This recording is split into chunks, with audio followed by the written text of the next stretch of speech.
Las opiniones vertidas en este espacio son de exclusiva responsabilidad de quien la emite y no representa necesariamente el pensamiento de la producción. Yo soy su abogado a partir de que él ya está sentenciado a 47 años. Ese lugar fue el último lugar donde los amigos de Victoria Pamela la vieron con vida. Y lo primero que responde la familia estaba con Mario Sáenz. Mario Sáenz, sin temor a equivocarme, es el que hace a Pamela. De los rastros genéticos que había en escena criminal, los confrontaron con el ADN de Mario Sáenz y ninguno coincidió. Toda la parte científica no coincidió. Toda la geolocalización lo ayuda perfectamente, lo ubica a Mario en donde dice que estaba, porque Pamela fue asesinada entre las 3 de la mañana y las 4:30, 5 de la mañana. Diciendo, la huella del calzado corresponde a la huella del calzado que utiliza los skate. ¿Cómo se puede dormir tranquilamente señalando a una persona sabiendo que no fue esa persona?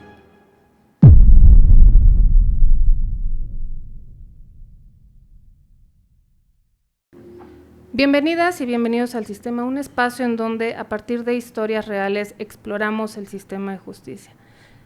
Me hace muy feliz tener como invitado el día de hoy al doctor Eric Hernández Rauda, mejor conocido en redes sociales como el abogado Eric Rauda. La razón de mi felicidad es porque es uno de los abogados que creo que trata de manera cuidadosa y sumamente seria asuntos cuya exposición pública nos permiten entender mejor cuáles son las virtudes o las fallas con el sistema de justicia. Comparto con el doctor Rauda el no hacer de nuestra profesión un espectáculo vacío y el poder compartir estos temas que sabemos que son del interés público con el máximo cuidado posible. Al igual que cuando tuve como invitado al señor Daniel García Rodríguez, hicimos la aclaración de que la historia de la que vamos a hablar hoy con el doctor Rauda es en realidad dos historias de mucho dolor para dos familias por causas diferentes, pero hicimos esta distinción para decir que en este caso únicamente nos vamos a referir a una de esas historias, y es la que involucra a un deportista que fue sentenciado a 45 años por un homicidio que, en palabras de su abogado, quien conoce el expediente, definitivamente no cometió. El interés de tenerlo como invitado para hablar de este caso es porque cuando yo también tuve acceso a información relacionada con este caso, me parecía que es ese tipo de casos que exhiben muchísimas cosas que, si queremos transformar el sistema de justicia en nuestro país, tendría que cambiar, entre otras, todo el manejo de las escenas y de las evidencias y del trabajo que involucra a las fiscalías. Por esa razón, doctor, muchas gracias por aceptar venir a hablar del caso de Mario Sáenz. Gracias por la invitación. Al contrario, es un honor para mí acompañarlos a este nuevo programa, El Sistema. Digamos un podcast que tiene un sentido social muy importante y bueno, encantado de la vida de venir. Al contrario, también gracias por la generosidad del tiempo. Sabemos que estás muy ocupado, pero consideramos que es necesario hablar de este caso. Quizá para quienes no lo conocen, hay mucha información que es pública porque este feminicidio se cometió en el año 2017, tu representado ya fue sentenciado y ahorita están en una etapa de amparo para tratar de revertir esa sentencia. Es probable que personas que nos acompañan conozcan el caso, pero para quienes no, abogado, ¿cómo contarías cómo inicia este asunto para Mario Sáenz? Sí, este asunto se da la madrugada del día 3 de septiembre del 2017 y fue asesinada brutalmente una joven, Victoria Pamela, en las instalaciones de un hotel en Cuapa. Y ahí es donde se encuentra su cuerpo, en la mañana ya del día 3 de septiembre, mañana tarde del 3 de septiembre, el personal del hotel encuentra su cuerpo en una bañera. Ella fue dentro del hotel, y ahí a partir de ese momento pues empieza toda una serie de investigaciones para buscar con la persona responsable. Mario es acusado de ese crimen y es justamente lo que vamos a platicar, ¿no? De por qué llega a ser involucrado, porque al final eso es lo importante, determinar quién mató a Victoria Pamela y que el que mató a Victoria Pamela pues esté cumpliendo una sanción como tiene que ser, ¿no? ¿Quién o quiénes también es posible? Claro, porque este tipo de asuntos lo que también suponen es un largo camino, o sea, adicional al dolor que vive una familia por la pérdida de una hija en estas condiciones, pues están todos los años que tiene que pasar siguiendo el proceso para que se determine finalmente quién fue, y está su reclamo justo de que se esclarezca y se condene con mucha severidad al responsable de esa muerte, pero también lo que hay por el otro lado cuando hay personas que son acusadas sin evidencia, que de eso también me gustaría que habláramos, porque es muy elocuente de este caso, pues está su derecho a que se administre justicia y a que se encuentren las pruebas que incriminen a alguien, y si no, a que se les absuelva. Sí, mira, cuando hay un crimen así, normalmente existen indicios que permiten determinar quién fue o quiénes fueron los responsables, ¿no? En una escena criminal, pues puede haber cualquier clase de indicios, y sobre todo un hotel, semen, líquido seminal, cabello, en fin, sangre, saliva. Puede haber una serie de rastros genéticos que te permiten determinar con cierto grado de presión, con un alto grado de presión altísimo, quién es el responsable. Es decir, es muy difícil que después de esta escena y de tener un procesamiento de la escena en donde sí hubo rasgos genéticos, tú puedas decir o cometer un error, ¿no? Acusar injustamente a alguien. Partimos de lo primero. También en un mundo en el que vivimos donde todo es cámaras, donde de todo hay cámaras, también es muy fácil encontrar rasgos genéticos y también confrontarlos con las cámaras de seguridad, ¿no? Tanto las públicas como las privadas. Estamos hablando de que uno sale a la calle y sin problemas pueden seguir tu rastro de aquí hasta donde llegues, porque por todos lados hay cámaras, tanto privadas como públicas, que permiten seguir tu rastro. Y adicionalmente tenemos geolocalizaciones. Los teléfonos celulares en todo momento nos van mandando ubicaciones, nos van diciendo dónde estamos. Entonces, si hacemos una investigación con base científica, con una base científica pericial, podemos determinar dónde estuvo una persona, a qué hora estuvo una persona, a qué hora salió la persona, con quién ingresó, dónde salió, dónde caminó. Tenemos esa confianza que nos permite determinar pues, que una persona entró esa noche del 3 de septiembre, esa noche del 2 de septiembre para 3 de septiembre de 2017, y que esa persona estuvo en compañía de Victoria Pamela, la chica que fue brutalmente asesinada, y que finalmente pues podemos responsabilizarlo o podemos acercarlo a la escena criminal como un responsable del evento delictivo. Entonces eso es lo que espera cualquier persona, ¿no? Eso es lo que te daría la lógica en este país, de decir, bueno, pues al final si alguien está en la cárcel es porque hay pruebas de que está en la cárcel. Eso es la lógica que tenemos como país. Y aquí pasaron cosas especiales, o sea, me gustaría como narrar el principio, porque es el cómo se involucra Mario en esta escena, ¿no? O sea, y más allá que lo que pueden decir es que habla su abogado, ¿no? Yo quiero decirte que yo soy su abogado a partir de que él ya está sentenciado a 47 años, a 45 años. Y él me contrata a raíz de que ya su proceso está perdido y me busca para que elabore su amparo. Y en ese sentido, al analizar el caso, al revisarlo, pues me doy cuenta de muchas cosas que son impensables, ¿no? Que son irreales. Para mí como abogado tengo muchos años de experiencia, entonces al leerlo me sorprendió muchísimo el caso, me motivó tanto que al final mis servicios son pro bono, no decidí no cobrar a la familia con tal de intervenir en este asunto. Pero les voy a contar un poquito cómo estuvo la situación y cómo se da el involucramiento de Mario en esta escena. El 1 de septiembre de ese año, Pamela va a festejar su cumpleaños con Mario Sainz. Entonces le dice a su mamá, voy a ir con Mario, voy a ir a festejar mi cumpleaños. Y su mamá dice, bueno, pues era algo, pues a lo mejor no común, pero sí había una cierta relación. Mario Sainz y Victoria Pamela, relaciones íntimas tenían, ocasionales, así lo refiere Mario Sainz, y al final digamos, por ahí van a escuchar versiones de que eran novios, otras versiones de que eran amigos, pero que tenían relaciones íntimas. En fin, la etiqueta como tal es lo de menos. Lo que sí tenían relaciones íntimas, eso sí está confirmado por el mismo Mario en una entrevista que él ya dio, y en ese sentido se vieron el 1 de septiembre, estuvieron todo el 1 de septiembre juntos, estuvieron la noche del 1 de septiembre juntos, y en todo momento la familia de Victoria Pamela sabía que estaba con Mario Sáenz. Entonces hasta ahí toda la polémica anterior de que si eran novios o no eran novios, eso lo vamos a exentar, porque no es intrascendente para el resultado. El 2 de septiembre, ya por la tarde, Mario se despide de Victoria Pamela y le dice, pues ya festejamos tu cumpleaños, estuvo muy bien todo, y él se despide porque él va a ver a su hijo. Tenía un hijo de 10 años en ese momento, Mario Sáenz, padre soltero, digamos. Le tocaba cuidar a su hijo ya esa noche, entonces ya se despide de Victoria. Victoria dice, voy a seguir la fiesta. Estaba festejando su cumpleaños legítimamente, o sea, como cualquier joven, no hay en eso nada malo.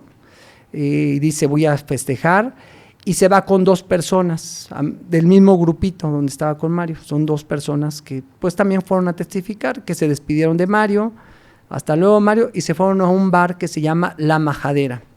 En ese bar existen cámaras de ese bar donde se ve Victoria disfrutando con sus amigos, con estas 2 personas, y en ese lugar, ahí aparece en la escena de ese lugar unos sujetos raros que también estaban acompañando a Victoria en ese lugar. En ese lugar hay cámaras de seguridad y nunca se ve Mario Sáenz en esa bar La Majadera, ni por supuesto lo refieren los testigos, ni los meseros, ni los cantineros de ese lugar. Ese lugar fue el último lugar donde los amigos de Victoria Pamela la vieron con vida. Ellos la dejan en el lugar con estas personas desconocidas, eran 3 sujetos desconocidos, parecer no eran de la Ciudad de México, tenían un tono que no era de la Ciudad de México, y hasta ahí se sabe de Victoria. Se ve que se sale del bar, no se ve con quién sale del bar, no hay una cámara que se vea con quién sale del bar, y de ahí ya no se sabe su rastro hasta que aparece ya al otro día en un hotel. Entonces, Mario Sáenz no pierde el contacto con ella desde un día antes, y Mario Sáenz se entera de la muerte hasta el domingo. Vamos a pensar, el viernes la deja de ver, el viernes en la noche es asesinada, la encuentran hasta el otro día en la tarde, y hasta el domingo Mario Sáenz se entera de que había sido asesinada. Decide ir al funeral, le dicen, oye, mataron ayer a esta chica, decide ir al funeral, y cuando llega al funeral lo primero que recibe son agresiones de la familia.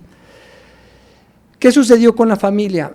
La familia nunca supo que Victoria había dejado de ver a Mario Sáenz, o sea, nunca supo que ya se habían separado en algún momento, y que en ese sentido, al separarse, pues ella no avisó, oye, voy a estar con otras personas. La familia siguió en su consciente de que estaba con Mario. Cuando llega la policía a notificarles de que estaba muerta la chica el sábado en la tarde, sábado en la noche, les llegan a notificar que había fallecido la chica.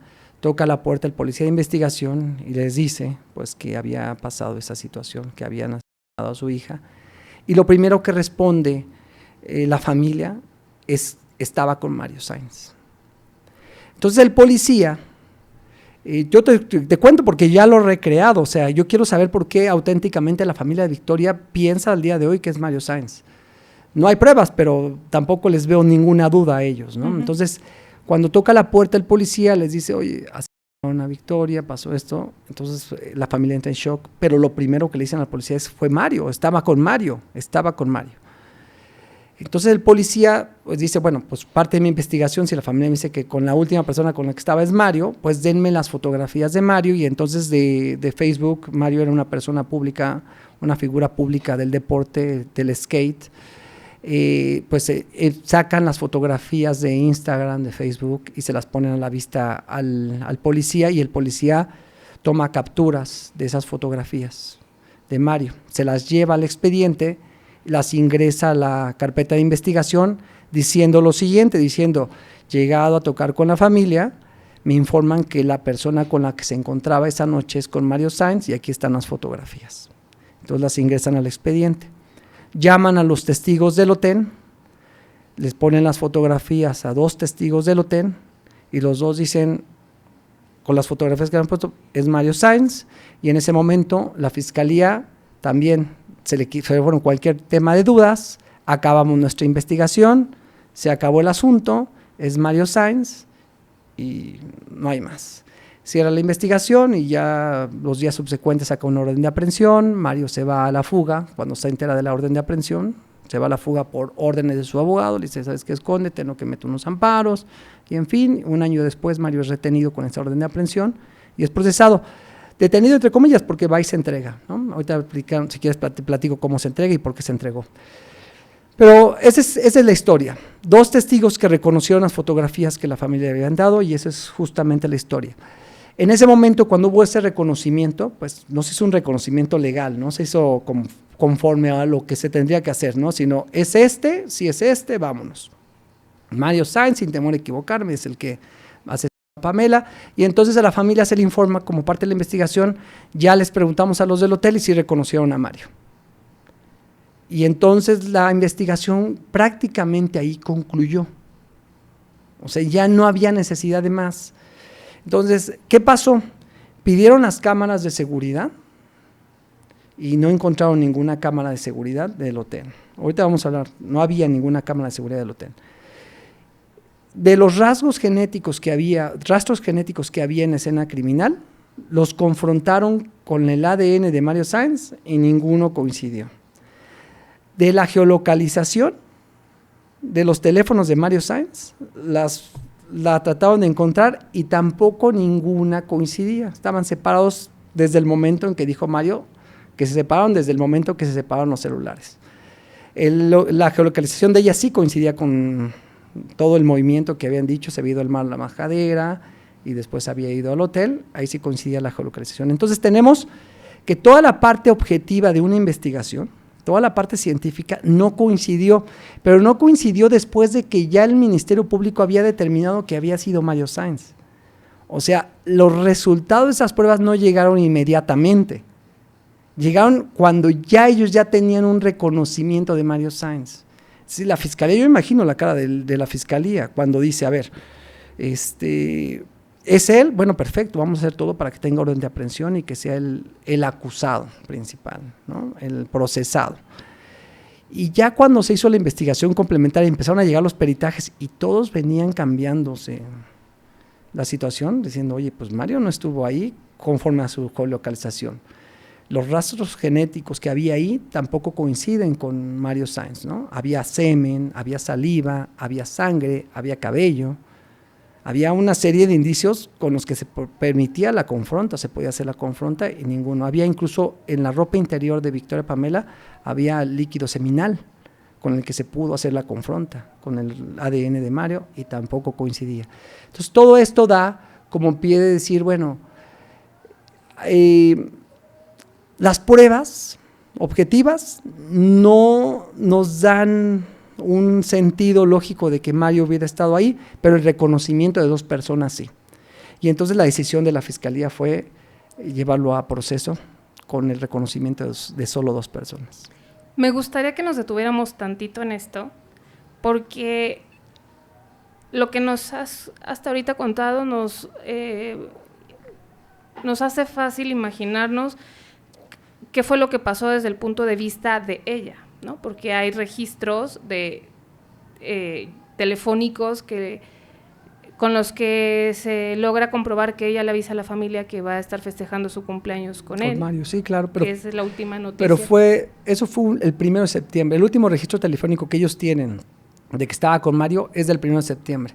Y ella fallece hasta el 3 de septiembre. Sí, entonces pero lo referías creo que de manera muy precisa. Decía, la última información que tenía la familia pues era que estaba con él.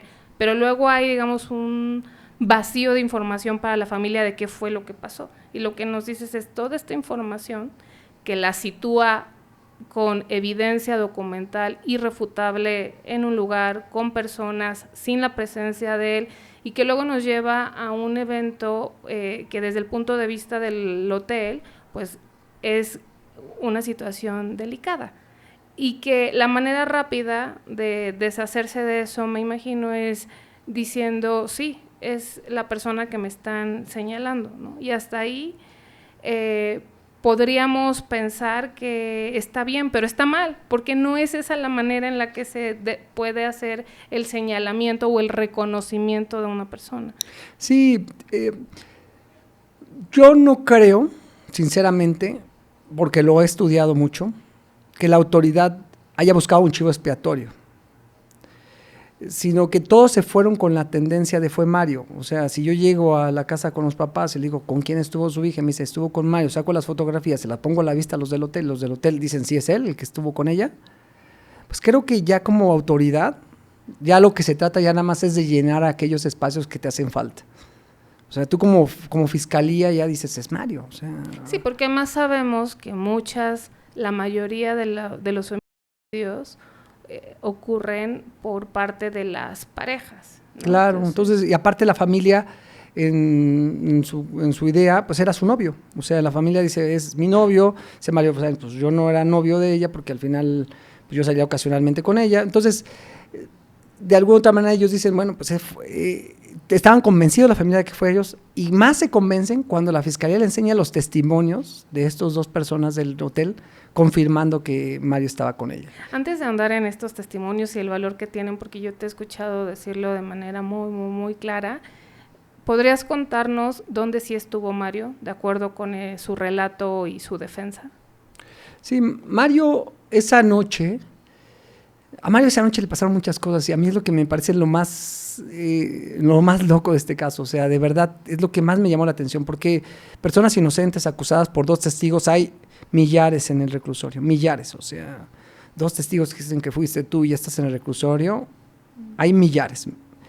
Pero esa noche fue muy especial en la vida de Mario. O sea, fue algo que en la vida yo de profesional había visto, una coartada tan perfecta. O sea, tendría que ser alguien, un genio para crear una coartada tan perfecta.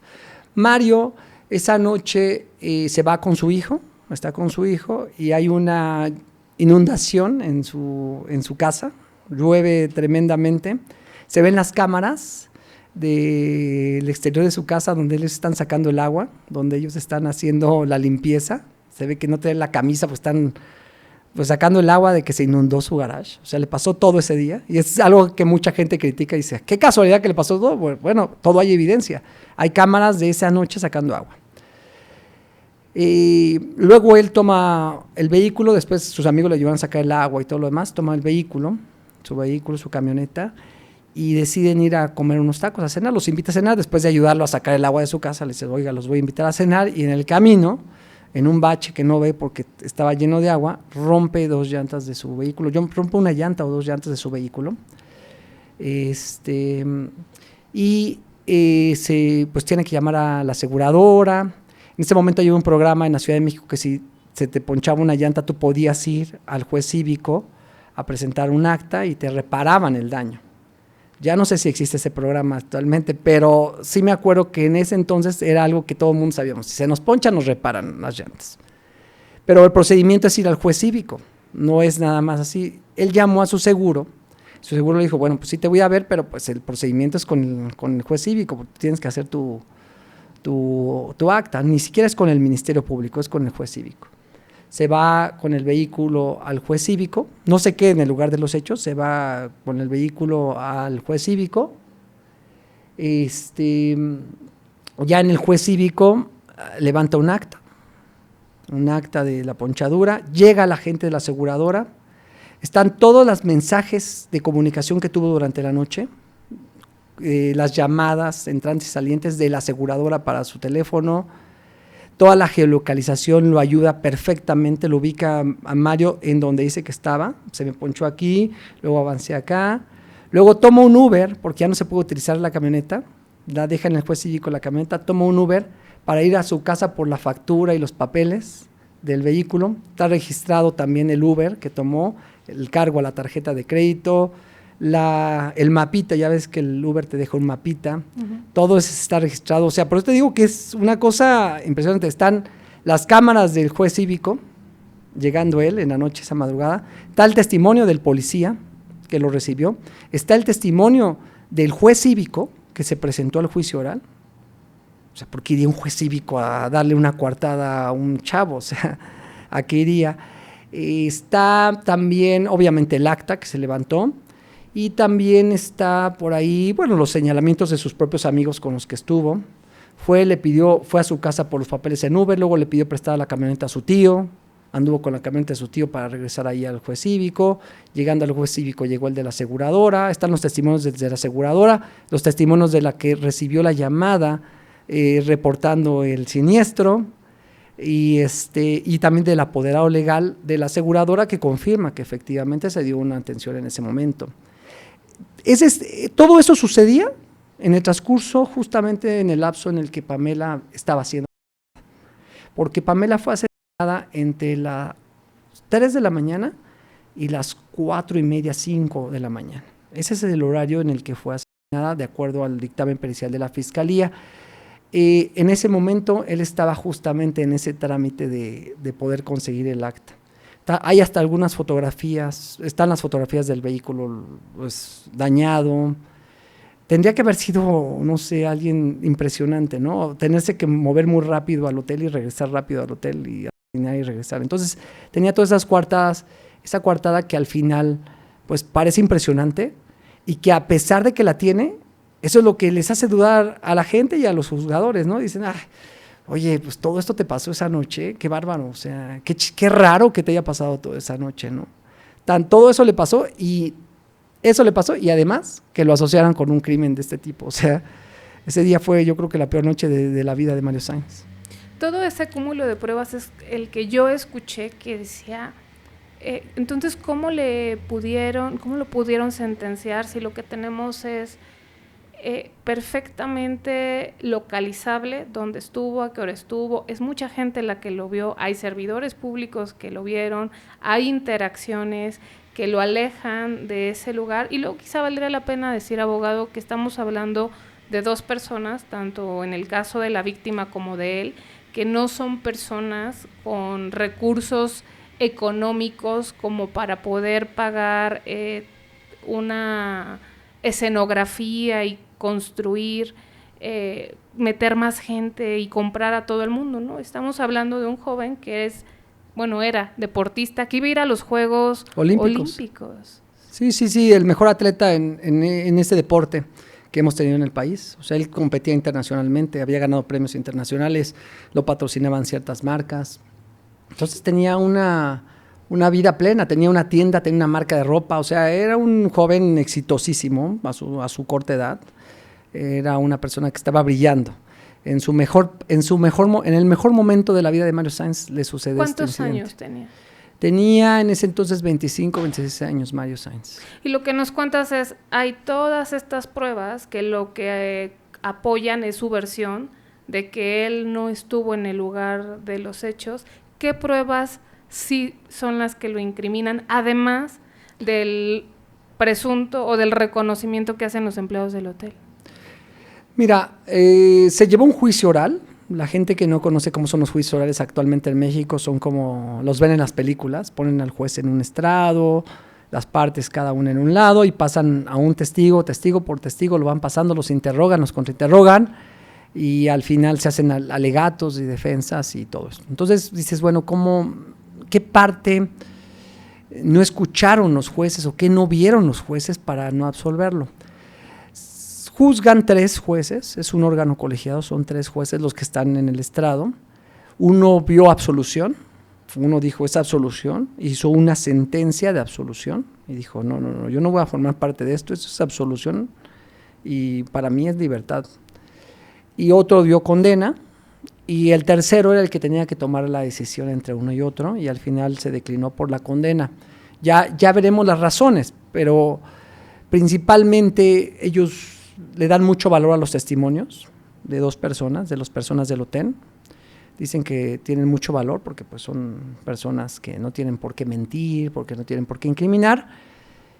Y como la Fiscalía no tuvo ningún elemento objetivo adicional a los testimonios, tuvieron que buscar en 2 inferencias el apoyar a los testigos. Yo lo he comentado varias veces, los testigos son dichos, simplemente son palabras.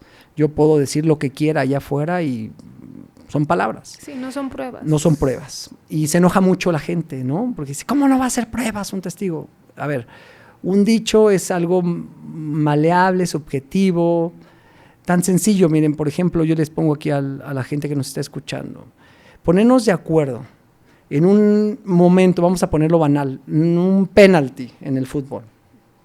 5 personas dicen que sí es, 5 personas dicen que no es, y las 5 vimos la misma escena en la pantalla de televisión. Y 5 dicen que sí, 5 dicen que no.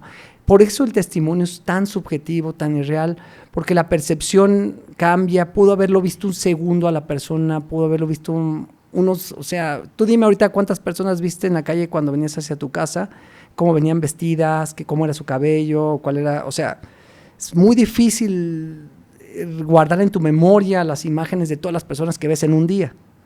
Entonces, por eso los testigos siempre tienen que estar apoyados de pruebas que no sean subjetivas, que no puedan manipularse. Un video, un audio, una conversación de teléfono, una geolocalización, rastro genético de ADN, pues no es maleable. Si se aplica la ciencia correctamente, pues es algo que te puede dar la objetividad. Y entonces el testimonio, entonces ahora sí el dicho se convierte en un gran testimonio.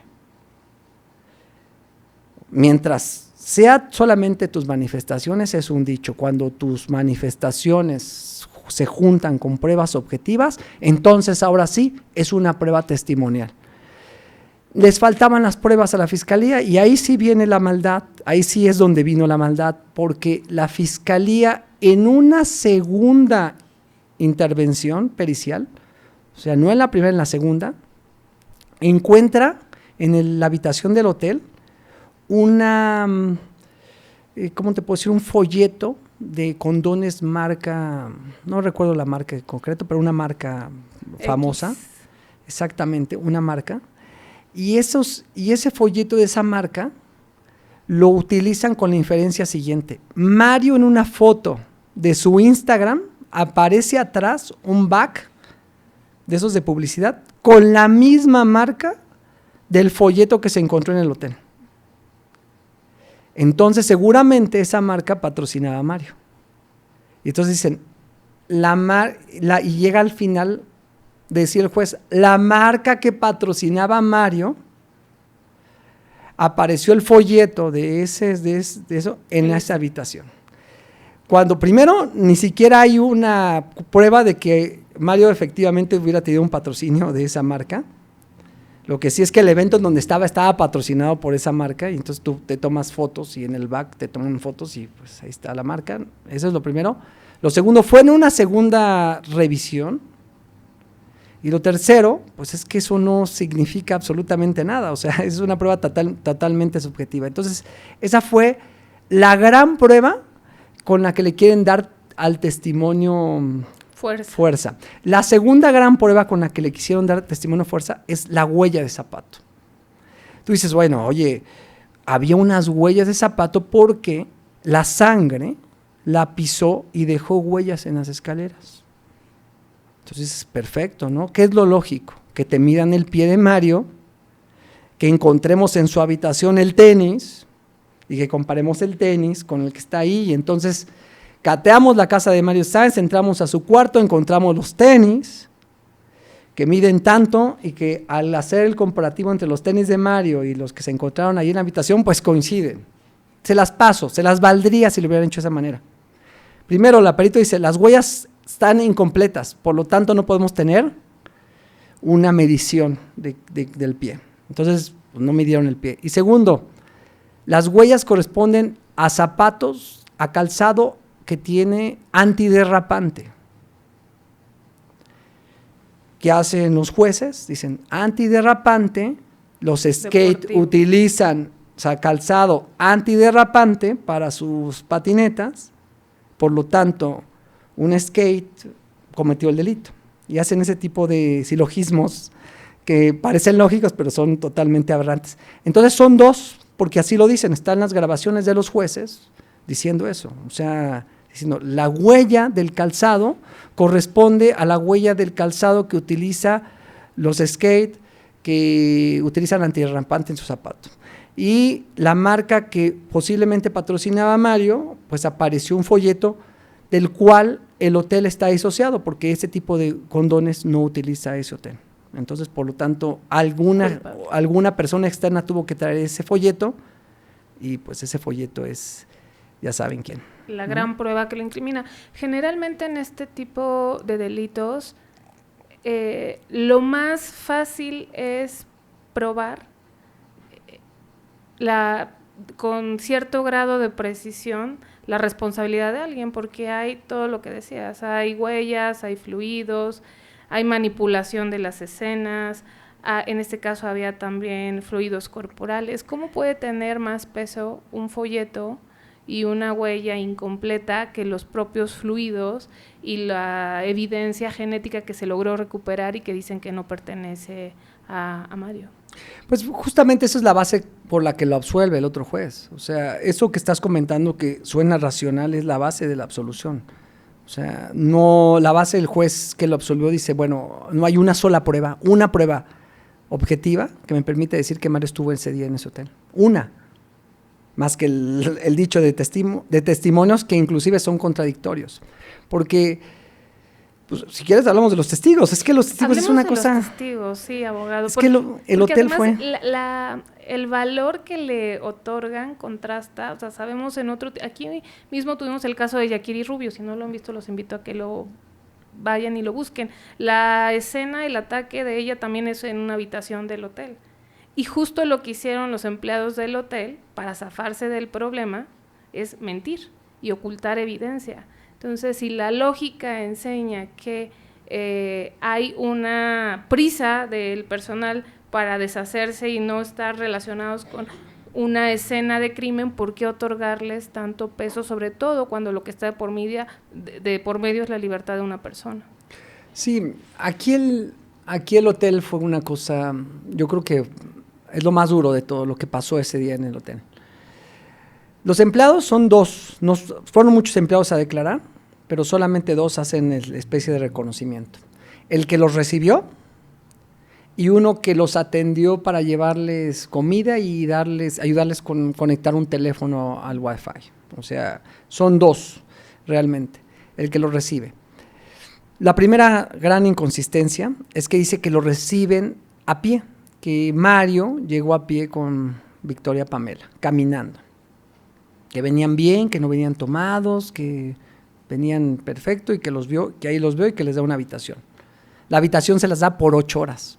Empezando desde la 1 de la mañana. Entonces, a las 9 de la mañana ellos ya tendrían que haber dejado la habitación. Entonces, dice que entraron a pie. Aquí la gran primera pregunta. Las cámaras del exterior, durante toda la noche, no hacen referencia a que ninguna persona que haya entrado a pie, todos fueron vehículos los que entraron. Todos fueron vehículos. Incluso en las preguntas que le hacen al mismo testigo es, ¿cuántas personas ese día entraron a pie? No, pues como 3 o 4 parejas. Bueno, ni 3, ni 4 parejas, ni una pareja. Nadie entró a pie esa noche en el hotel porque hay una cámara de seguridad pública que está en el exterior del hotel y no se ve en la entrada ninguna persona a pie. Entonces ahí estamos con la primera gran mentira. No entró a pie. Segunda gran situación. Entran por un tema de 8 horas y ellos dicen que a las 4 de la mañana llama una persona para decir que no puede conectar sus teléfonos al Wi-Fi, ¿no? Cosa que me parece increíble, porque entonces está refiriendo que el sujeto que la mató traía sus teléfonos, entonces hay geolocalización perfecta. Si fuera Mario, decía que eran 2 aparatos, 2 teléfonos que conectó, que subió y que en ese momento cuando él sube y está conectando los teléfonos, en el fondo alcanza a ver sentada en la pie de la cama a Victoria Pamela, estaba comiendo. Dice que le alcanza a ver, que le conecta. Es el testigo más importante que tiene la fiscalía porque es el único que sí lo vio realmente conectándole los teléfonos frente a frente. Después dice que ya no supieron nada de ella, que cerraron el asunto y que a las 6 de la mañana ven salir al sujeto otra vez a pie. El mismo sujeto lo ven salir y se va por una zona, cosa que las cámaras no reflejan. Al verlo salir a las 6 de la mañana, él entra, dice, yo entro a la habitación por protocolo y agarro y hago la revisión y cuando voy a tocar la puerta, escucho que está la regadera sonando y entonces decido no tocar porque seguramente la chica se estaba bañando y se va. Ya no regresa hasta la 1 de la tarde, cuando cambian el turno y eso, otra persona regresa y es hasta la 1:30 cuando la encuentra. De la tarde del otro día, cuando el hotel lo habían pagado por 8 horas. Entonces dime, ¿en qué momento no se entiende que un hotel es un negocio? Que a las 8 horas van, tocan, señor, se le acabó su tiempo, va a extender el tiempo o ya vamos a retirar por temas de limpieza, por temas de seguridad. Ahora, ellos dicen, hay un protocolo. Si una persona sale de la habitación y se queda otra adentro, el protocolo indica que tenemos que ir a tocar, que tenemos que ir a abrir, tenemos que investigar si la persona que se queda está bien, cuánto tiempo va a permanecer, e indicarle, hacer las indicaciones propias del hotel. No las hicieron porque estaba la regadera sonando y no quisieron interrumpir. Segunda situación, hay un protocolo de ingreso. Cuando una persona ingresa a pie, tienen que anotar nombres, o sea, tienen que anotar, entró en pie. Las bitácoras de ingreso, de salida, no estuvieron nunca en el procedimiento, nunca las llevaron. No hay constancia de cuántos coches entraron. Ese día, si me hubieran dado la bitácora de los coches que ingresaron, con las placas hubiéramos empezado a detectar a qué hora entró, con qué coche entró, a nombre de quién estaba el coche con el que entró. O sea, tantas cosas que se pudieron detectar. La geolocalización de Pamela es algo interesante porque su teléfono sale del hotel a las 4:30 de la mañana. Su teléfono. Y se vuelve a ubicar, vuelve a encenderse en un autolavado. Es decir, que el criminal o los criminales, después de ejecutar este crimen, se fueron a lavar el coche a otro lado. Se llevaron los teléfonos de Victoria. Se llevaron el teléfono de Victoria. El teléfono nunca estuvo ahí. Se lo llevaron y después se perdió el rastro. Entonces, esos son de esas cosas que van pasando. Ellos no reportan el crimen hasta las 3 de la tarde del día siguiente, los del hotel. Cuando llega la policía, pide los discos DVR del interior del hotel y lo único que estaba borrado era lo de esa noche, de ese día. Ese día no funcionaron en ese hotel las cámaras de seguridad. Si esas cámaras hubieran funcionado, Mario estaría en su casa ahorita. Estaría patinando, estaría en las Olimpiadas, estaría haciendo su vida. Si esas cámaras hubieran funcionado, ¿no? Pero casualmente no funcionaron. O sea, esa sí es una gran casualidad. Y casualmente la policía nunca les quita el DVR, el disco duro, para llevárselo a periciales para determinar que alguien borró, para poder ver si puede rescatar lo que se borró. El hotel tuvo, desde que salió el teléfono, 4:30 de la mañana, hasta que reportó el crimen 3 de la tarde, tuvo prácticamente 12 horas, 11 horas tuvo para hacer todo lo que podía hacer. Algo que me llama mucho la atención, nada más. El señor dice que a las 6 de la mañana sale uno y él se asoma. La puerta donde cierras y abres el garage, llena de sangre en las manijas. Las escaleras con las que subes al segundo piso de ese hotel, llenas de huellas de sangre, en los pies y en eso. O sea, si él de verdad subió a las 6 de la mañana a preguntar si estaba bien la jovencita, tuvo que haber visto en las paredes toda la sangre. No es posible que él haya llegado y escuchado la regadera sin entrar. Entras, ves toda la sangre, desde ese momento te das cuenta que hay un crimen. Yo creo que sale el vehículo, yo lo que creo que pasó es que salió el vehículo, porque era un vehículo, estos se asoman, ven la sangre y en ese momento pues reportan a sus jefes y empiezan a hacer todo su movimiento, y en lo que el abogado les dice qué hacer, qué no hacer, cómo esconder, qué terminar, pues es cuando dicen, ¿por qué un hotel haría eso? Porque lo clausuran, porque los sancionan, porque los investigan, porque los meten incluso presos, porque hay la evidencia genética de que hubo más personas dentro de esa habitación, no solo uno. Y eso es una irresponsabilidad de un hotel. Una joven entrando con 2 o 3 sujetos a una habitación es una responsabilidad del hotel, porque son ellos los que propician ese tipo de situación. Entonces eso lo sabe un abogado, y por supuesto que en ese hotel pues hicieron todo lo posible hasta antes de que llegara. Incluso no dudo de que ellos hayan movido el cuerpo hacia la bañera. O sea, que el asesino haya asesinado, se haya ido inmediatamente, porque se ve que el asesino o los asesinos no se quedaron hurgando en la escena del crimen. O sea, iban tan borrachos, tan alcoholizados, porque el segundo sí refiere que el sujeto que estaba adentro estaba alcoholizado, muy alcoholizado, ¿no? Hay una botella de whisky ahí que tiene saliva, o sea, que tenía muestras de saliva. una botella de agua que también tenía saliva. Entonces, todos esos indicios de diferentes sujetos, semen de diferentes sujetos había en un condón, hacen pensar que había más personas. Entonces, cuando ellos llegan, ven la escena de criminal, yo creo que lo que hicieron los del hotel fue mover el cuerpo hacia la bañera y ellos mismos encender el agua caliente y dejar la bañera encendida con agua caliente durante horas.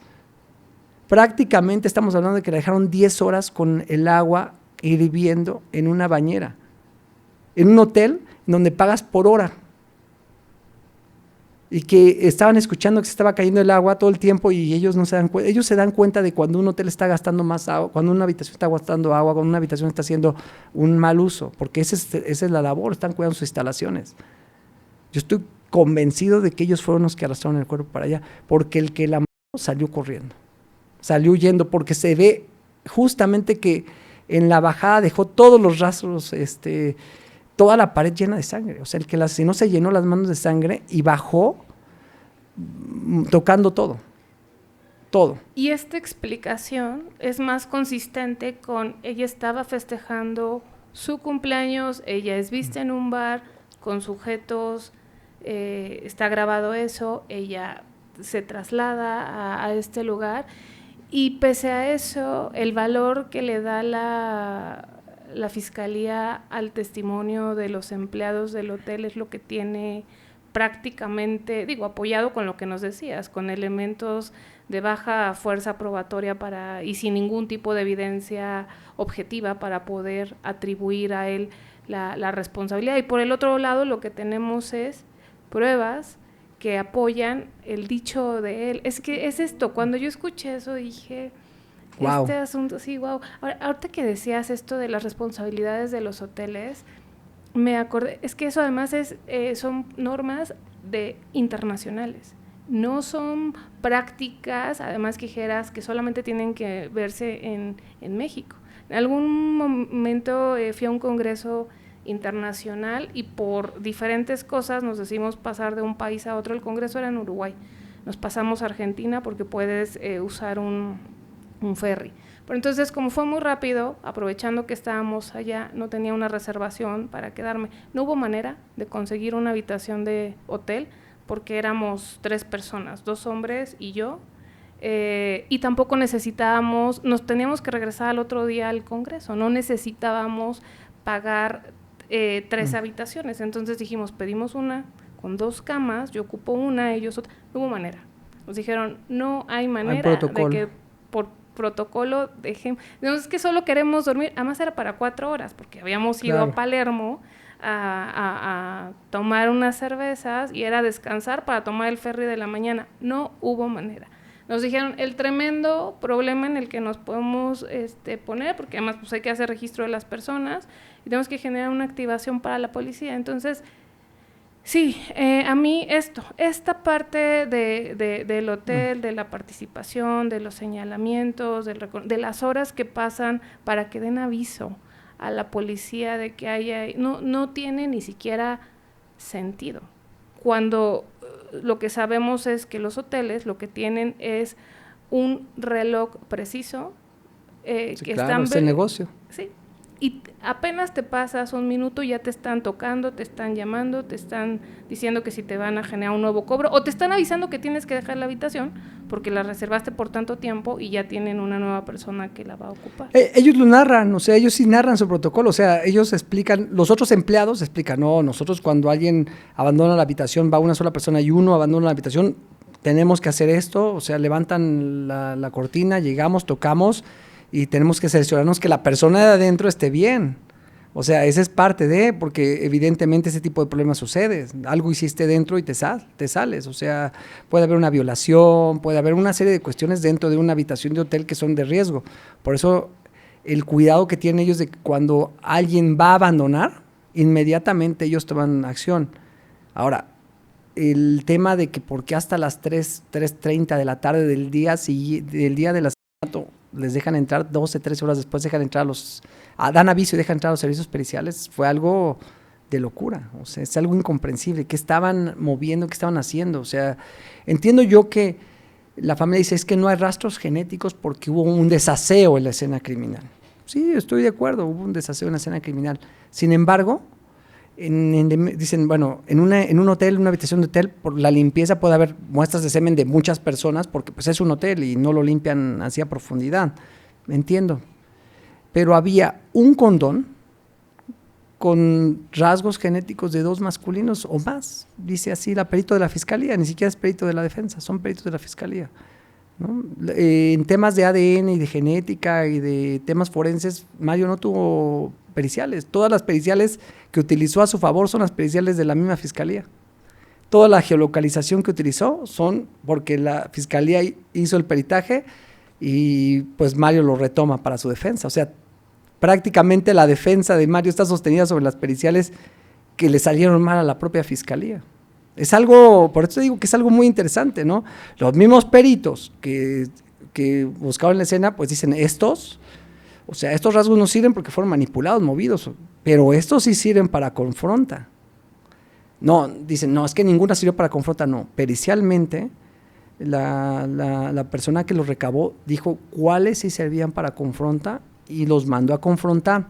Entonces Mario dice, bueno, yo me ausento con orden de aprehensión, por la orden de aprehensión me voy, que es lo que la gente dice, bueno, te incrimina que te hayas ido, ¿por qué te fuiste a decir eras inocente? Bueno, pues en este país tú haces caso al abogado y ese abogado escóndete, te escondes y prácticamente haces eso, ¿no? O sea, yo te lo digo porque yo sí tengo que decir a un cliente, oye, ¿sabes qué? Vete, escóndete en lo que yo promuevo tu amparo, pues es algo que hacemos normalmente los abogados, protegemos a nuestros clientes. La gente dirá lo que quieras, pero así es nuestro trabajo. Mi trabajo es que mi cliente no vaya a la cárcel y que podamos llevar su proceso en libertad, ¿no? Si es que va a ser procesado. Entonces la intención del abogado pues, de ese momento era esa, se va y espera que las pruebas vayan cayendo y como van cayendo las pruebas a su favor, entonces ya se aparece y entonces cuando dice, si hay rasgos genéticos que pueden ser confrontados con mi sangre, tomen mi sangre. O sea, Mario es el primero que dice muestra de saliva, sangre, para que ustedes hagan la confronta. Una persona que realmente tiene miedo a ser identificado en una escena criminal, por supuesto que no da esa muestra, ¿no? Tendría que ser obligado para entregarla. Entonces una persona dice, oye, pues haz la comparativa. Porque él tenía la certeza que con la comparativa genética, esos asuntos estaba solucionado. Porque incluso se lo hicieron saber de la fiscalía. La fiscalía también tenía la certeza de que iba a poder tener un positivo. Y Mario tenía la certeza de que iba a ser negativo. Entonces, pues ambos les interesó la prueba y la genetista, pues siendo franca y honesta, dijo, no hay coincidencia. Y esa no coincidencia, pues los puso felices a ellos como familia, como defensores, diciendo pues se acabó el martirio, ¿no? Todas las pruebas que tenemos de que no estuvimos en el lugar, adicionalmente, genéticamente, tampoco estuvimos en el lugar, y tenemos la geolocalización que no estuvimos en el lugar, pues ya se acabó este martirio. Y ahí es cuando la fiscalía tiene que tomar la decisión, si acusarlo para llevarlo a un juicio oral o sobreseer el procedimiento, ¿no? Y ir a buscar a los verdaderos responsables. Y ahí yo creo que fue la decisión ahí está la decisión para mí malévola, ¿no? Si tus mismos peritos ya te dieron la certeza de que él no estuvo en el lugar, libéralo. Pero ya es muy difícil como autoridad echarse para atrás, muy difícil, demasiado. De hecho hay costos para, aún sabiendo que no tienen la razón. Yo trabajé 5 años en Fiscalía cuando todavía era Procuraduría. Y hay un área específica que hace la estadística de los asuntos que avanzan los ministerios públicos y incluso de los casos que pierden. Y aún sabiendo que los perdieron por falta de pruebas, hay una obligación de recurrir y extender eso para tratar de tener números positivos, y por positivos no es asuntos justos, es estadística de cuántas personas metes a prisión. Entonces, sí, esta parte perversa también explica o creo que sirve para que se entienda por qué muchas veces como abogados, asesores de las defensas, sí se le tiene que recomendar a las personas que se sustraigan, porque en un sistema como el nuestro tan injusto, tan corrupto también, tan desaseado, es muy fácil meter a alguien a la cárcel. Sí, claro. Y dentro de las prisiones les pueden pasar cosas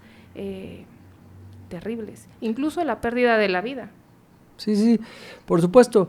Te digo que Mario se entrega bajo el presupuesto de que le van a hacer las pruebas genéticas y que eso va a solucionar su caso. Entonces, cuando llegan a pactar la entrega, decir, oye, pues vamos a pactar entregar, lo vamos a entregar, pero pues vamos a hacer las pruebas genéticas. O sea, ese era el objetivo. El objetivo ya era traerlo porque necesitamos la confronta, porque lo intentaron primero genéticamente con su hijo y con su papá, con su familia, y salió negativo.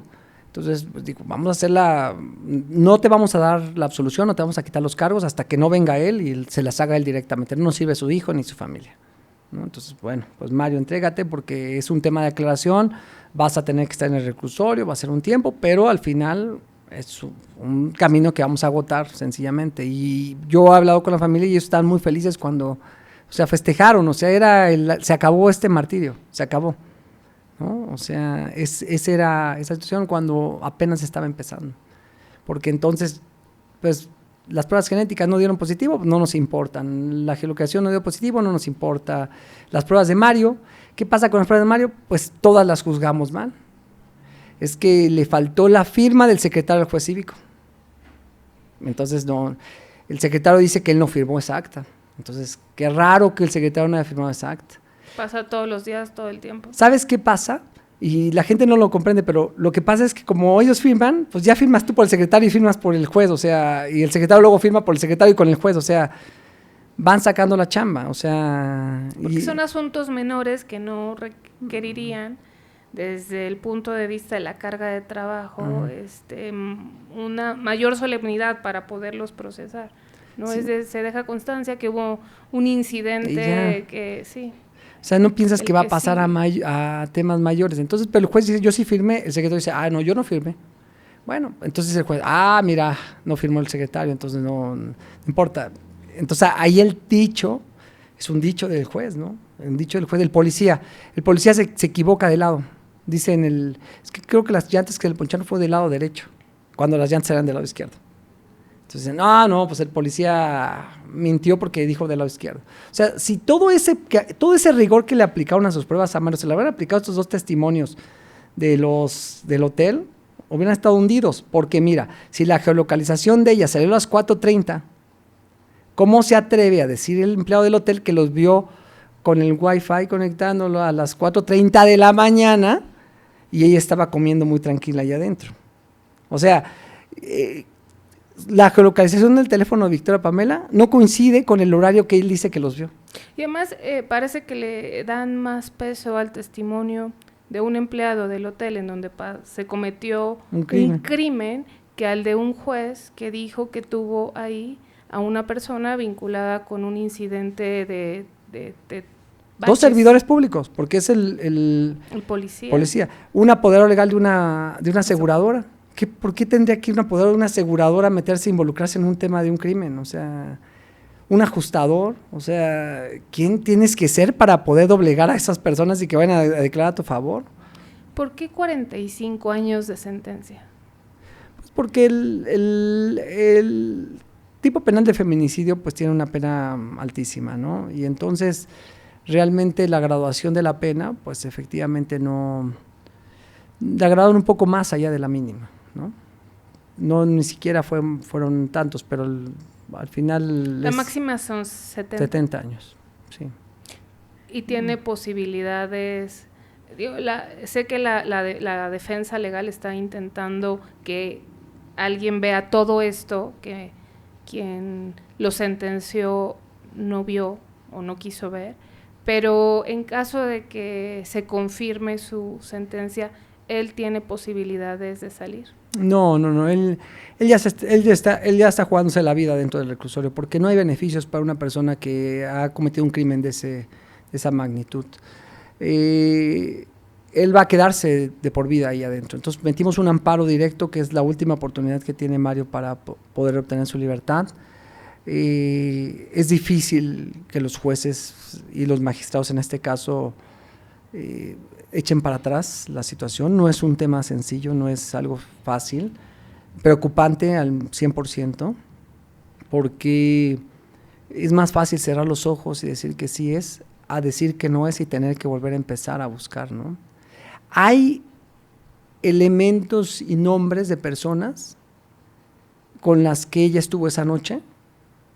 Se ha logrado identificar a las personas con las que ella estuvo esa noche, por muchos mensajes que llegaron, por muchas cosas que le llegaron a la familia a través de sus redes. Dijeron, oye, es que ella estaba con Juanito Pérez, y entonces hay nombres, fotografías, identidades de las personas. Entonces no es por acusarlas, pero simplemente sería buscarlas, tomarles una muestra genética y compararla.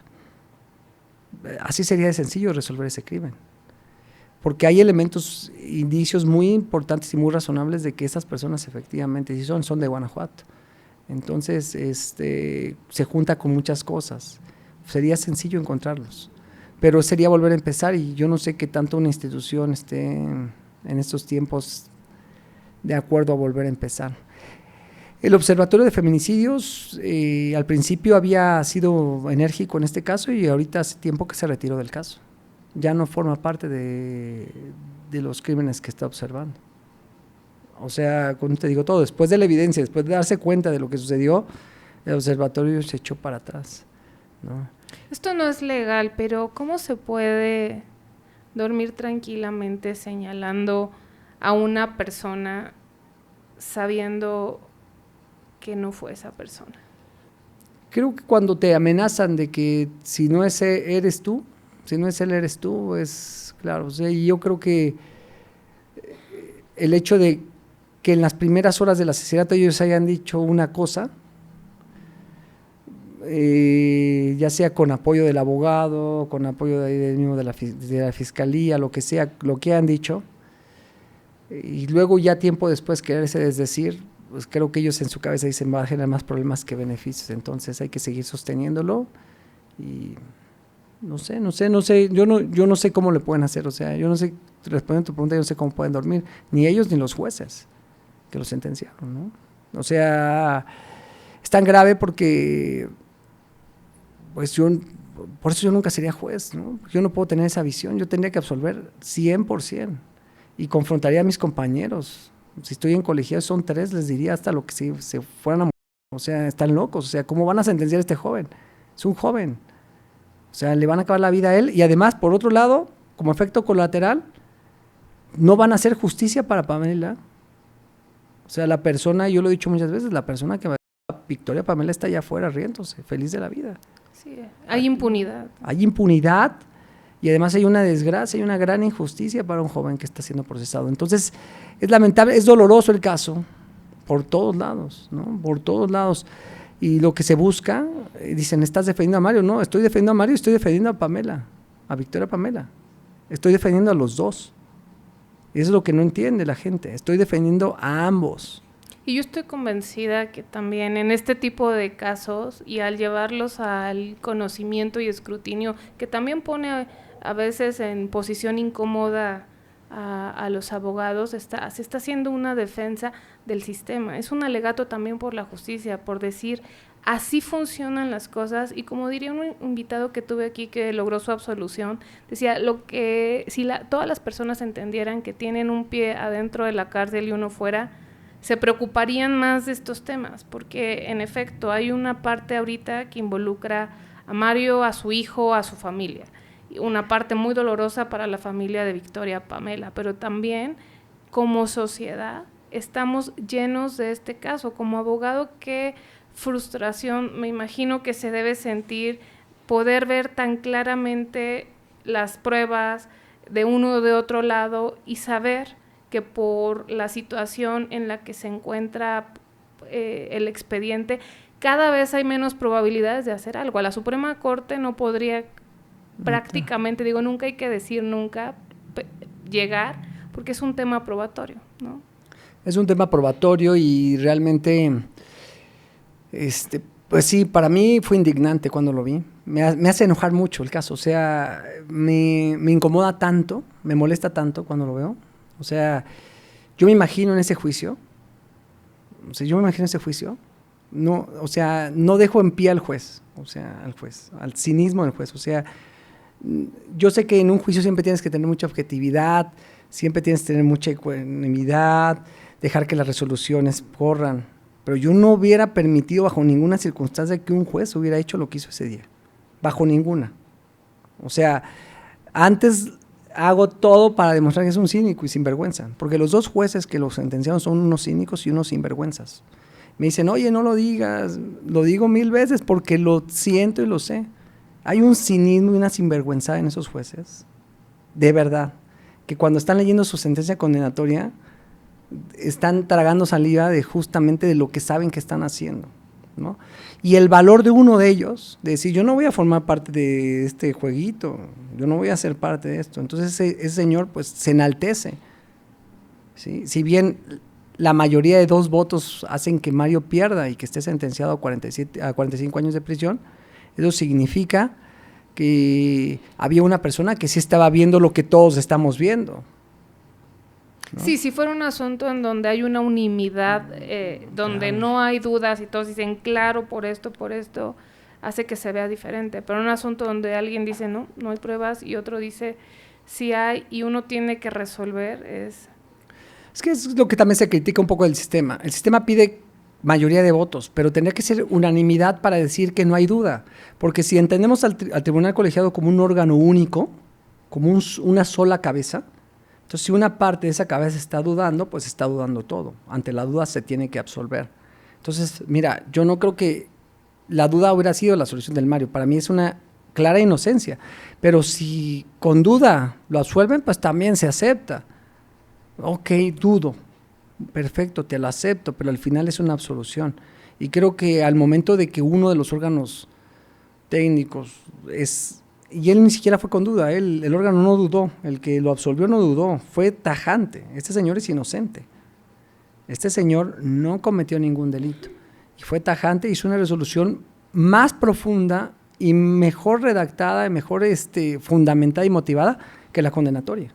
Yo también creo que en caso de ciertos delitos, y sobre todo cuando las condenas son tan severas, tendría que exigirse unanimidad, porque lo que está de por medio, pues es justo la vida. Para muchas personas la privación de su libertad es una suspensión de la vida, porque no hay más que puedan hacer, porque el sistema tampoco brinda otras alternativas reales para justificar que estas personas estén ahí y no afuera. Y por el otro lado, a mí lo que me preocupa de estos casos es que sirven para justificar al sistema. O sea, son condenas, son números, son estadísticas que lo justifican en la medida que parece que está trabajando, aunque no esté persiguiendo a lo que sí hay que perseguir, ¿no? Que en este caso sería al o los asesinos de esta joven. Sí, también hay una gran desprotección, porque a lo mejor desde mi punto de vista, pues los jueces tienen que hacer A o B, ¿no? Pero internamente hay una serie de presiones, una serie de situaciones que nosotros no conocemos, ¿no? Los que no somos ajenos a la labor de juzgar. Hay una serie de personas que influyen, y además una absolución a Mario sin darle el contexto al público general, pues podría generarse como un acto de sospecha de corrupción, ¿no? O sea, en México la absolución se equivale a corrupción. O sea, estuvo 2 años preso y lo absolvieron, qué casualidad, ¿no? Estuvo 2 años por algo ha de haber sido. Entonces, en México somos realmente personas que presumimos la culpabilidad. No somos personas que pensamos, ay, mira, lo agarraron, seguro es inocente. No, lo agarraron, seguramente andaba haciendo algo. Ese es nuestro pensamiento normal y lógico. Cuando una persona pasa 2 años en la cárcel y luego lo absuelven, normalmente dicen, pues seguramente hubo algo raro ahí, seguramente dieron dinero, es poderoso, cosas de ese estilo. Entonces, para un juez siempre será más sencillo condenar. Sobre todo cuando no se siguieron otras líneas y no fue él, pero fue él, ¿no? Cuando no hay ninguna otra línea. ¿no? Cuando hay imputaciones y lineales sin descartar otras opciones, pues entonces por eso se vuelve un costo muy alto que muchas veces no quieren pagar, porque tendrían que decir, bueno, no es culpable, pero estamos, las fiscalías Vamos investigando. Exacto. Fíjate que la versión defensiva de Mario es algo muy interesante. La dio 2 días después de que fue el asesinato. O sea, está dentro del expediente, porque a Mario primero lo detienen. Cuando va al velorio al sepelio, la gente lo empieza a querer, la familia de Victoria lo empieza a querer golpear, lo empieza a querer someter. Llega la policía, se lo lleva, y ahí le toman la primera declaración a Mario, sin abogado privado, sin nada. O sea, estaba solo expuesto con un defensor público en ese momento. Le toman una declaración, y en esa declaración él narra todo lo que hizo esa noche. O sea, ni siquiera fue un tema de que años después Mario llegó y dijo, finalmente yo hice esto. No. Lo liberan justamente porque la detención era ilegal, no era en flagrancia, entonces lo liberan. Pero sí le toman una declaración, y esa declaración es la primera declaración de Mario, sin asesoría, o sea... ¿Y qué es la que es consistente? Y es la que es consistente, no ha cambiado, no ha variado de la entrevista que le dio a Saskia a la que dio el primer día. Ha sido la misma, consistente, haciendo lo mismo y consistente con las pruebas que él presentó. Entonces esto da mucha transparencia al tema.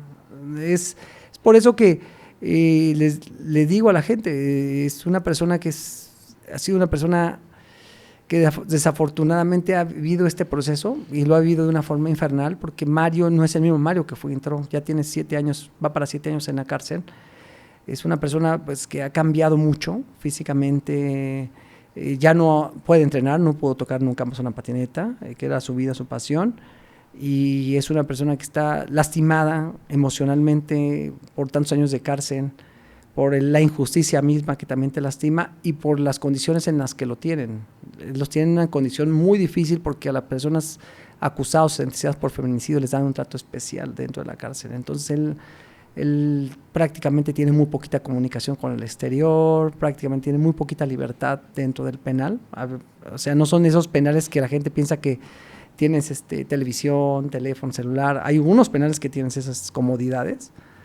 En el penal donde él se encuentra no tiene nada de esa amplitud.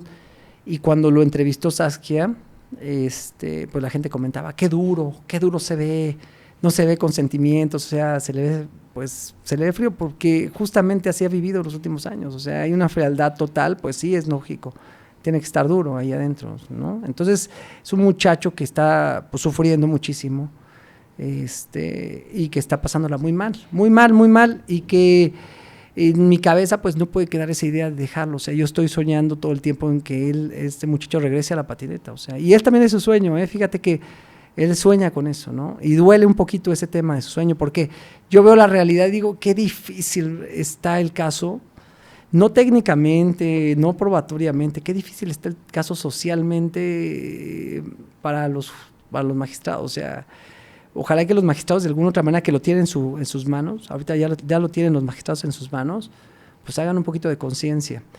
Los magistrados que lo tienen en sus manos quizá no sean los que resuelvan el caso, porque es un colegiado de los que estuvo en el sorteo. Entonces es muy posible que los magistrados que lo resuelvan sean los magistrados recién electos. Que tienen que empezar de cero con el estudio del expediente. Pero si llegan de buena fe, bienvenidos. Y si llegan propositivos para llegar a la verdad de las cosas, sería excelente, ¿no? O sea, sería algo excelente. ¿Cuáles son las posibilidades, de acuerdo con las funciones de este tribunal, para fallar ¿qué es? No, es amparo, ¿verdad? Amparo. Hay 3 posibilidades, y hay una que es la más real, la más certera de todas. La posibilidad de que lo nieguen es una de las posibilidades. La otra posibilidad es que lo amparen de forma lisa y llana, significa absolución, que ellos mismos asuman la absolución de Mario. Y la tercera posibilidad, que es la que quizá es la más cercana, es la repetición del procedimiento mismo. Hubo violaciones en el procedimiento que no son parte de mis agravios, no son parte de mis conceptos de violación, porque yo no quiero que se repita el proceso, porque repetir el proceso son años otra vez de procesamiento, que si bien te pueden llevar a la absolución, pero vamos a tardar más tiempo en liberarlo, ¿no? La reposición, hubo violaciones porque las audiencias del juicio no se llevaron de forma continua, no se llevaron concentradas. La ley dice que una audiencia de juicio tiene que llevar en un día o en días consecutivos. O sea, en una semana tendrías que estar terminando un juicio, 15 días tendrías que estar terminando un juicio. El juicio de Mario duró 6, 7 meses. Había separación entre audiencia y audiencia de 20, 30 días. Y eso está realmente pues, prohibido por la misma Constitución, por la misma ley. Entonces eso hace que se haya desfasado tanto el procedimiento que la sentencia pues en realidad tenga algún vicio de forma que impida que puedan resolver sobre ella misma, sino que tengan que reponer. Y la reposición también lo que hace es seguir alargando la posibilidad de que realmente se investigue quién fue.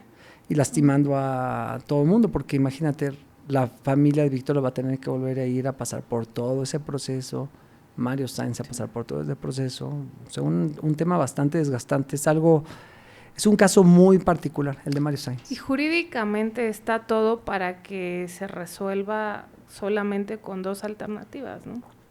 Jurídicamente yo creo que se puede resolver con las 2 alternativas, pero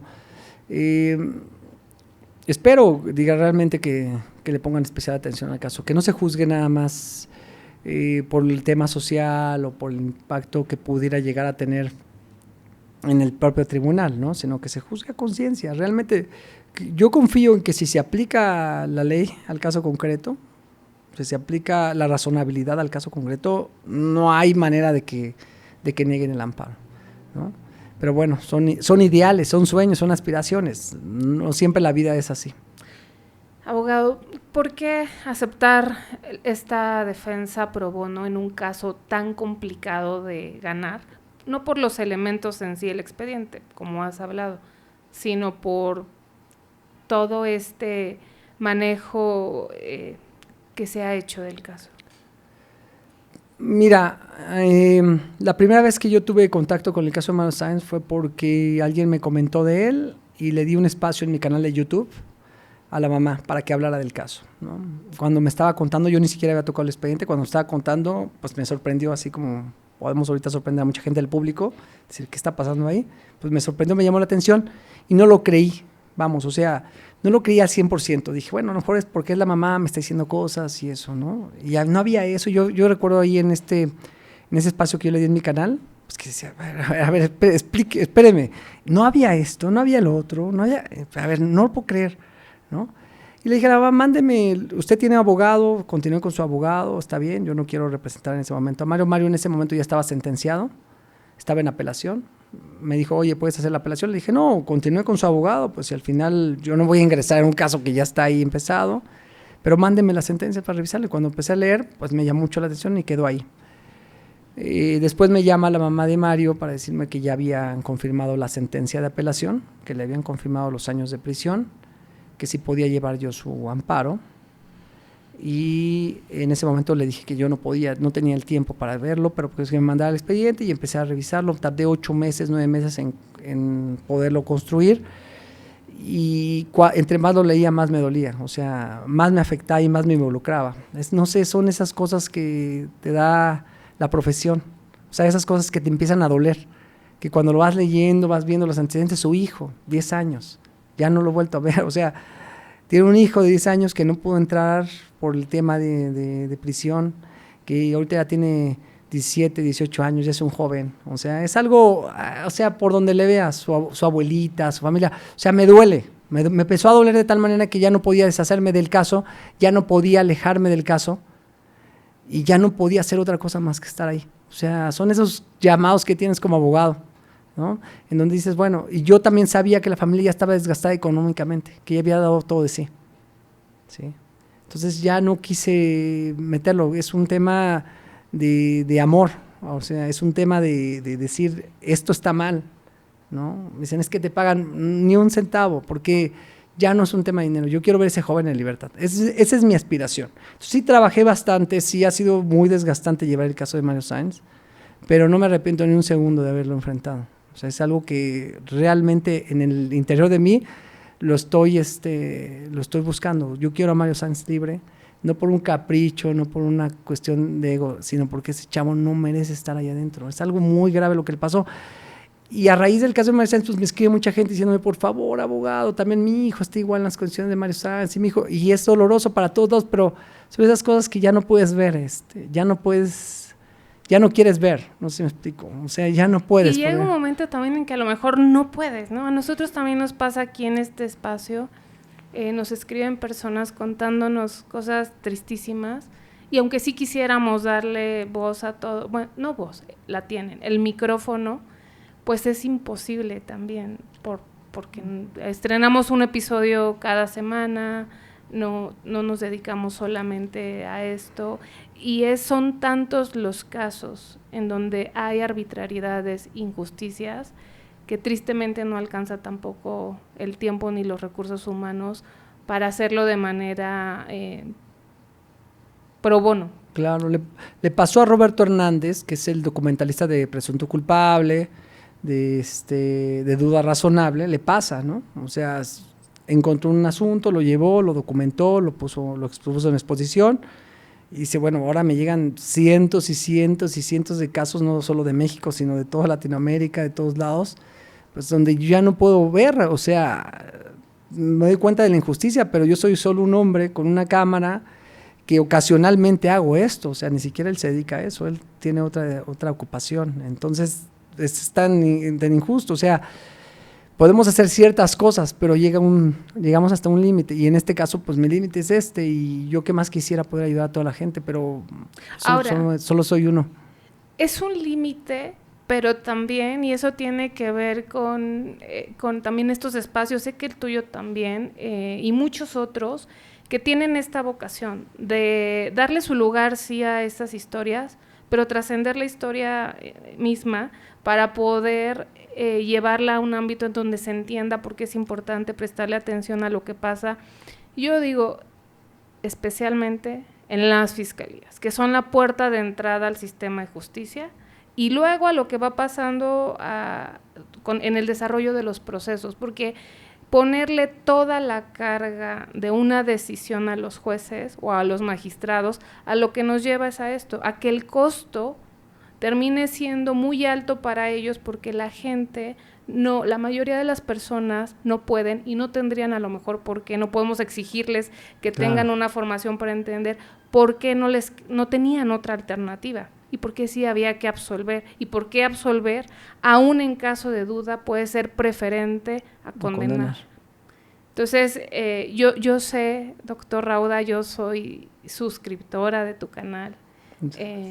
Además de que me parece, lo decía al inicio, bueno, que eres un abogado con un posicionamiento ético que yo respeto, porque pues también hay esta otra parte de nuestra profesión y gente que también hace mucho daño ejerciendo la práctica del derecho.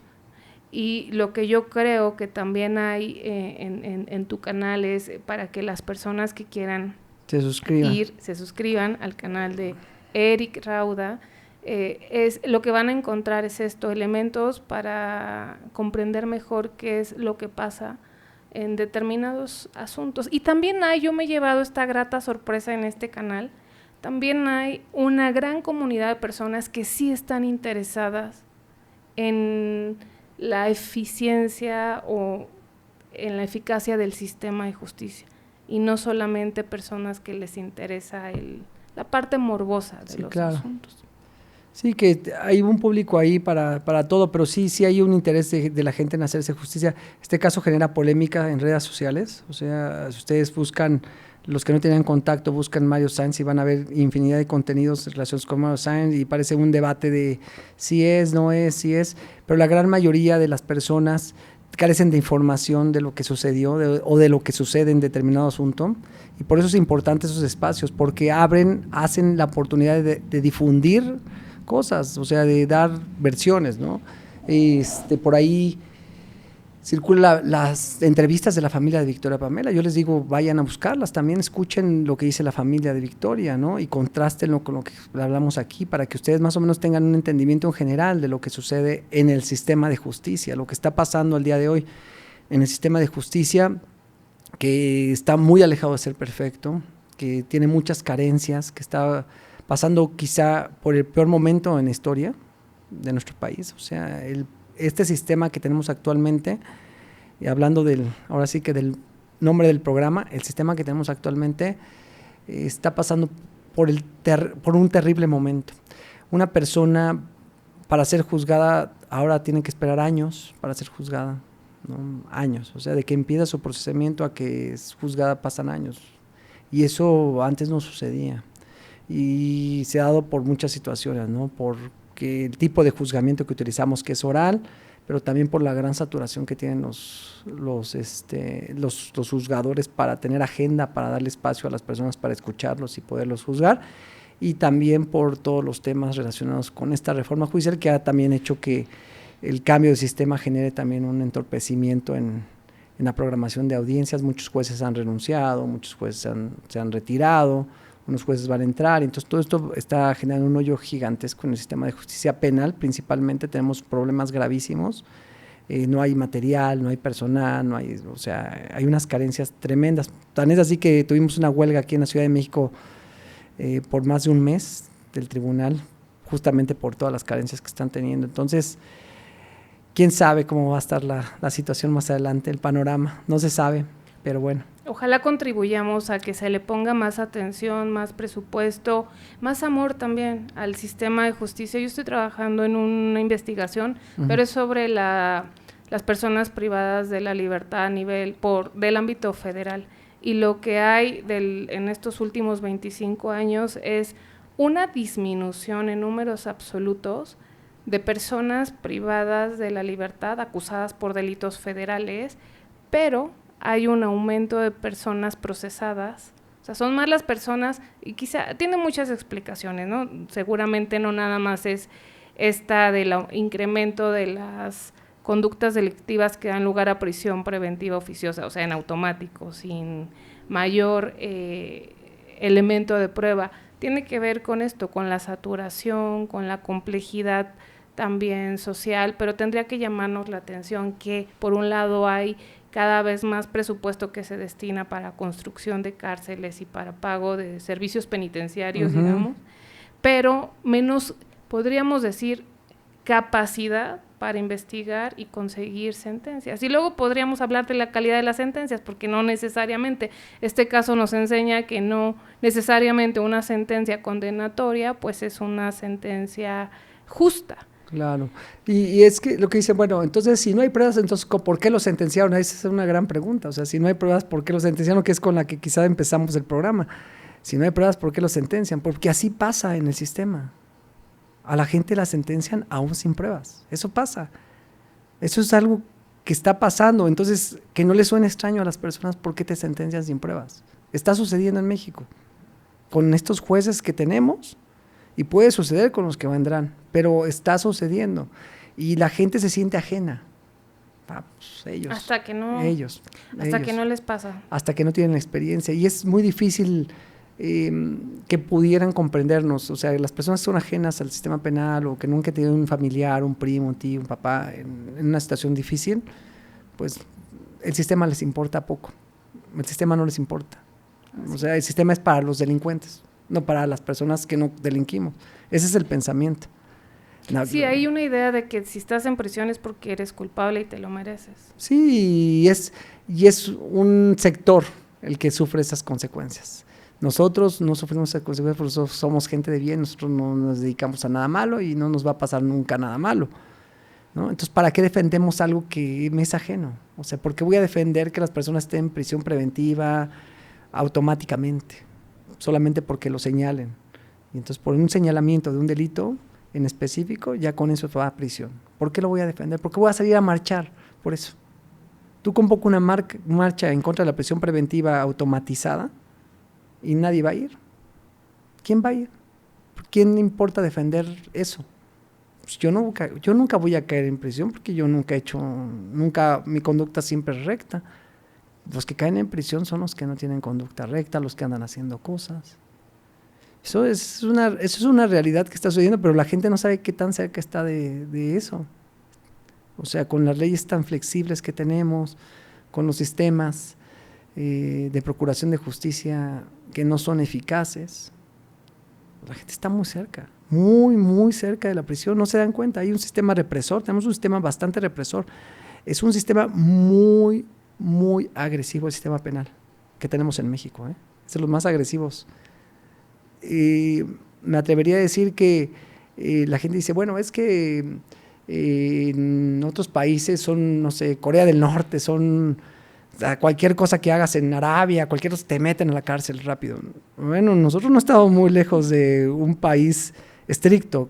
Dicen, no, es que hay tantos delincuentes en la calle, sí, pero cuando el Estado quiere meter a alguien en la cárcel, en un segundo. Cuando quieren, en un segundo estás en la prisión, jurídicamente hablando. No hablamos ni de corrupción ni nada. Es con las estructuras jurídicas como están armadas, es muy fácil ir a prisión al día de hoy. Y eso la gente no se da cuenta. Totalmente. Bueno. Abogado, ha sido un privilegio platicar contigo. Muchas gracias de nuevo por la generosidad de tu tiempo, de tu agenda. Creo que ha sido muy ilustrativo también, no solamente del caso de Mario, que insisto, por sí solo debería preocuparnos que una persona esté en prisión en estas circunstancias, pero también por yo diría, legato final que acabas de hacer, que lo que nos llama es a ser mucho más sensibles y pensar que si prestamos atención a cómo funcionan las cosas, hoy es él, pero al ratito, mañana puede ser cualquiera de nosotros, claro, o de nuestra familia. Muchas gracias. Un gusto estar contigo. Muchas gracias a quienes nos acompañaron hasta este momento de este episodio. Los invitamos a que se suscriban al canal del doctor Eric Rauda, y también si no se han suscrito al Sistema Podcast, los invitamos a que se suscriban y a que compartan este contenido para que podamos seguir contando con invitados de la talla del doctor Rauda. Muchas gracias. Hay historias que no deberían contarse. Voces que jamás debieron hablar. Relatos arrancados de las peores pesadillas. Bienvenidos a Penumbra, testimonios paranormales, donde cada semana encontrarás relatos prohibidos, historias imposibles, rumores que suenan demasiado ciertos, relatos tan retorcidos que podrían ser reales, o al menos así lo recuerdan quienes vivieron para contarlo. Narraciones que se aferran a tu mente y te perseguirán incluso en tus sueños. Escúchalas susurrar en tus oídos o cobrar vida ante tus ojos. Entra bajo tu propio riesgo, porque una vez dentro de la penumbra, no podrás salir.